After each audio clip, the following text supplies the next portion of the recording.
Sauf le Kenshi back to du new vidéo. Aujourd'hui, on va parler de Tekashi 69. C'est parti, comme d'habitude, lâche un maximum de pouces bleus. Let's go.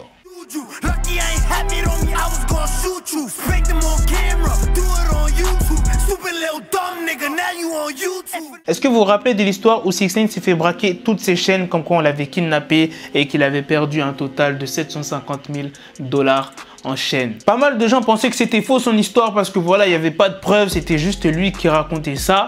Et comme quoi qu'il s'est échappé de la voiture et qu'après il a fait du stop pour aller à l'hôpital ou qu'on l'a déposé. Enfin bref, c'est compliqué cette histoire.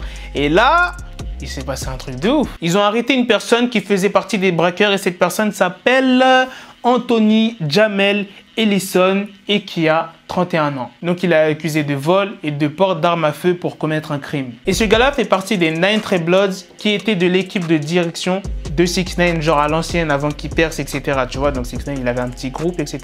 Et voilà, il était dedans, tu vois. C'est eux qui s'occupaient de 69, etc. Et là, le gars Ellison, il est détenu dans un centre correctionnel à Manhattan. Et son audience sera le 8 janvier. Donc là, s'il y a une audience, il y a un suspect. Bon, je sais plus combien ils étaient. Je crois qu'ils étaient 3 ou 4. Non, je crois qu'ils étaient 3 en fait dans la voiture à braquer 69. Enfin, je m'en souviens plus. Mais en tout cas, s'il y a un suspect, etc. et une audience qui va être le 8 janvier, c'est que voilà, l'histoire de 69 était vraie et qu'on lui a vraiment volé ses chaînes. Donc voilà, le Kenshi, c'est la fin de cette vidéo. Putain, même moi, je vais pas te mentir, moi je pensais que c'était fake son histoire. Tu vois, je me suis dit, dites-moi ce que vous en pensez dans les commentaires de cette histoire de Kenshi. Et à la prochaine pour de prochaines vidéos. Attends, quitte pas la vidéo, j'ai une autre news à te dire sur 69. Bon, j'ai pas voulu faire une autre vidéo pour parler de ça. 69 a perdu 500 000 $ sur le tournage de son clip vidéo. Vous savez, l'histoire qui s'est passée avec Kanye West et Nicki Minaj, là où il y a eu les coups de feu dans la villa qui coûtait 80 millions de $, si je dis pas de conneries. Donc, ceux qui finançaient, enfin le label qui finançait le clip, je crois c'est Universal, je sais plus quoi. Donc voilà, ils ont perdu 500 000 $ pour le clip parce que voilà, il y a eu des vitres cassées dans la villa, donc tout ça faut rembourser. Et déjà la maison elle coûte cher. Donc voilà, et à ce qui paraît, ils veulent pas que ça se reproduise en fait, tu vois. Ils vont pas encore financer pour le clip, donc c'est chaud, perdre 500 000 $ pour un clip. Vous imaginez les sommes en fait pour faire des clips? Putain de merde.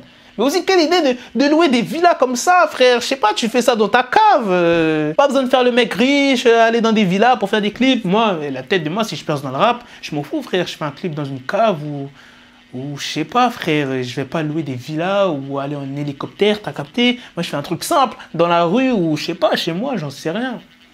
Pas louer des villas, frère. Je m'en bats les couilles. Bref, à la prochaine, les Kenshi. C'était une petite news pour vous avertir de ça. Et à la prochaine, tout simplement. Peace. N'oublie pas ton pouce bleu.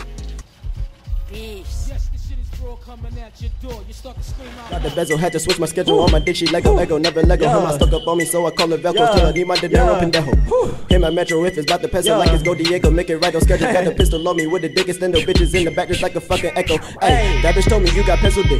She grip on my dick like a selfie stick. I got a big gun, I need help with it. To wet your babe up, Michael fell with it.